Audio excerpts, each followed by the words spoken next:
your hands together for Dan Sheehan! That's why I'm here!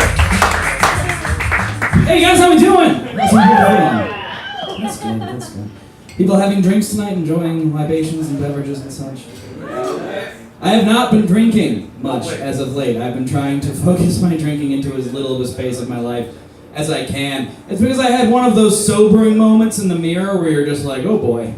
Oh, we let this happen. We used to have kind of a sexy Roy Orbison thing going on. But now it's like, now I look like I'm starring in a special for 2020 called Cherub Babies from French Paintings. Where are they now? And we shot predominantly at the Gap. I look like if Cupid looked at himself and was just like, what even is love, man? That's about where I'm at.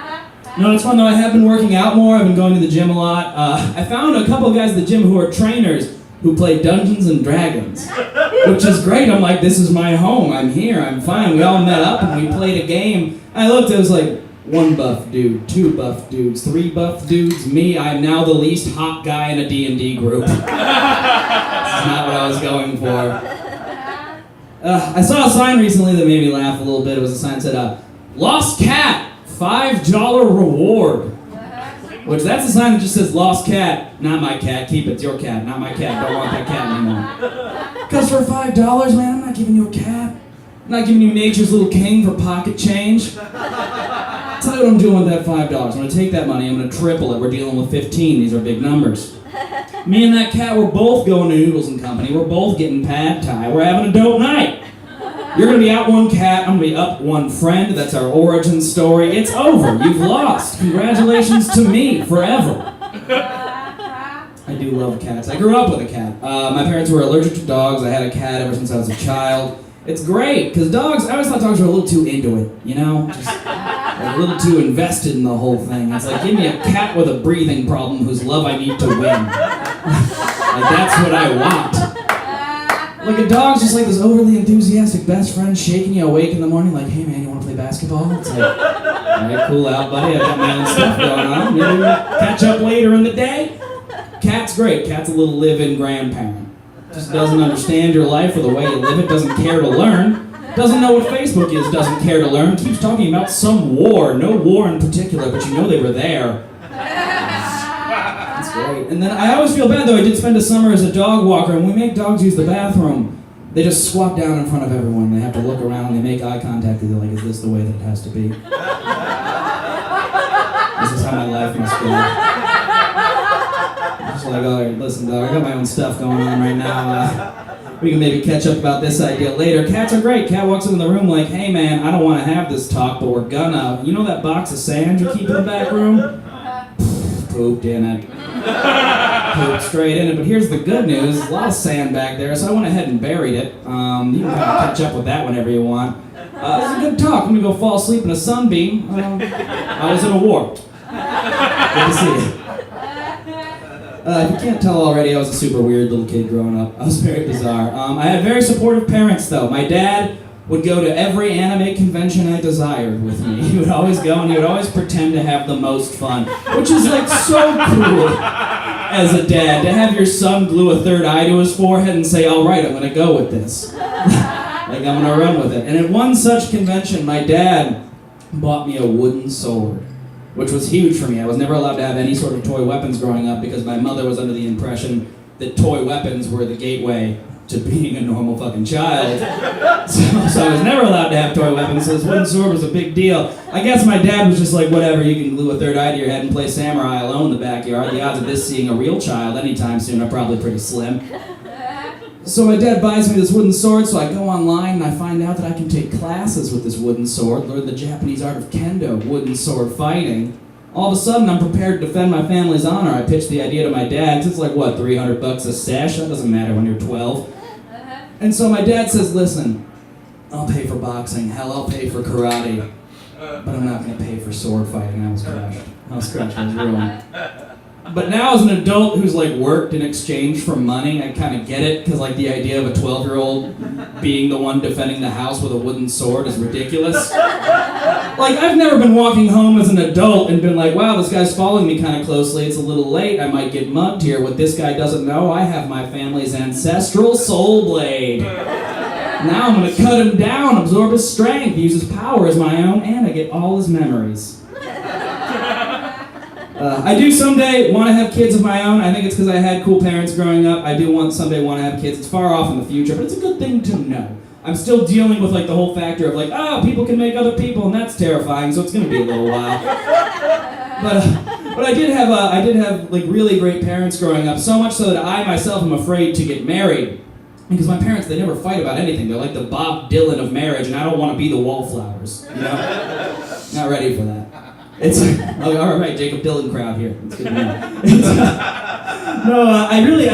It does scare me to get married because my parents have just found a way to not fight at all. The only fight I've ever seen my parents have is over this sweater that my dad wears every fall. It's amazing. It's a sweater. It's way too big for him. It's a map of what? The shipwrecks of the Great Lakes. That's it. It's just this big map covering a sweater. My dad even has a favorite, points to his like wreck of the Edmund Fitzgerald, great Gordon Lightfoot song. 23 men died, 1974. Anniversary was recent. He'll even take us like just as if to prove that this ship was real. He'll take us to see pieces of it in museums. They'll be like, see? Know your history. He'll be like, this is a weird Christmas, Dad, but whatever, we're rolling with it. This is fun. For those of you guys who don't listen to Gordon Lightfoot, the record of the Edmund Fitzgerald was kind of like a Midwest Titanic. And if you don't watch James Cameron movies, Titanic was kind of like a boat 9/11.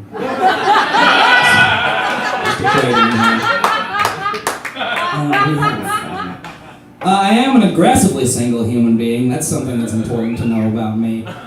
It's great though. Lots of individual me time. You know, no pesky girlfriend around to be like, hey Dan, let me drink out of your Spider-Man cup. It's like we've gone over this. Spider-Man's mine, my personal cup. Thor's for guests. Wolverine's always inexplicably dirty. How are we not covering this? No, it's great though. I do like to go on dates on occasion. One time I went out on a date with a girl to the zoo. And if you guys don't know anything about me, the zoo is kind of like my hallowed ground. A little background, I went to zoo camp growing up. Zoo camp is like if you had a backstage pass to a concert, but the band was made up entirely of lions. So in that sense, it's the best. And so I bring this girl to the zoo. We're walking around the zoo, and she looks at a sign, and she says, oh, we should go check out the pavilions. And immediately I'm like, that's not a big cat I know of. If there's a new big cat at the zoo, I should have been informed. I'm in the newsletter I donate every year. This is weird that they're not telling me these things that they're doing, and I'm on the board. Come on. I look at the sign, and the sign says pavilion. So immediately she's committed 2 sins. Being illiterate on a date that was set up online. That's messed up. Second, making me think there's a new big cat in this world and then brutally taking it away from me almost immediately. I was already trying to imagine what it would look like. It was great. No, I date online a lot sometimes.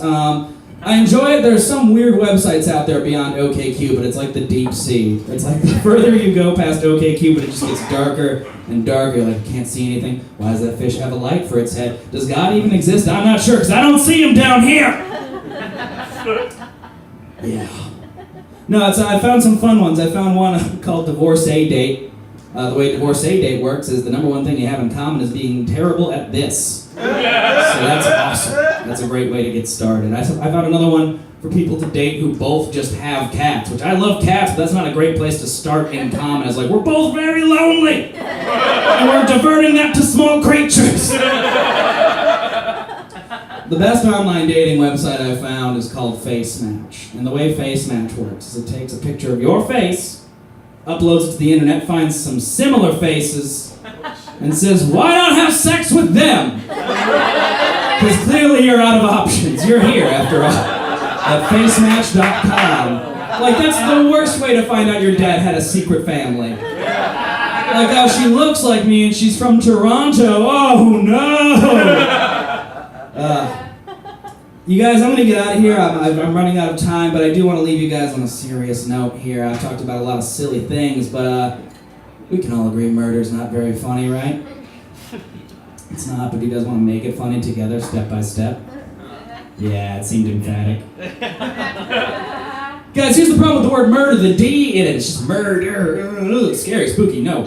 You got to take that D out of there, flip it, make it a B, put it back in, call it murder. all of a sudden can't take it seriously. Like, sorry man, I'm super bummed out. My wife got murdered this weekend, right? I'm a crooked cop. I don't play by the rules. I'm trying to avenge the murder of my son. The Prime Minister of England was murdered by assassins over the weekend. The murderer is still at large. Essentially, I just want everyone to have peanut butter mouth forever. Thank you guys. I'm Dan Sheehan.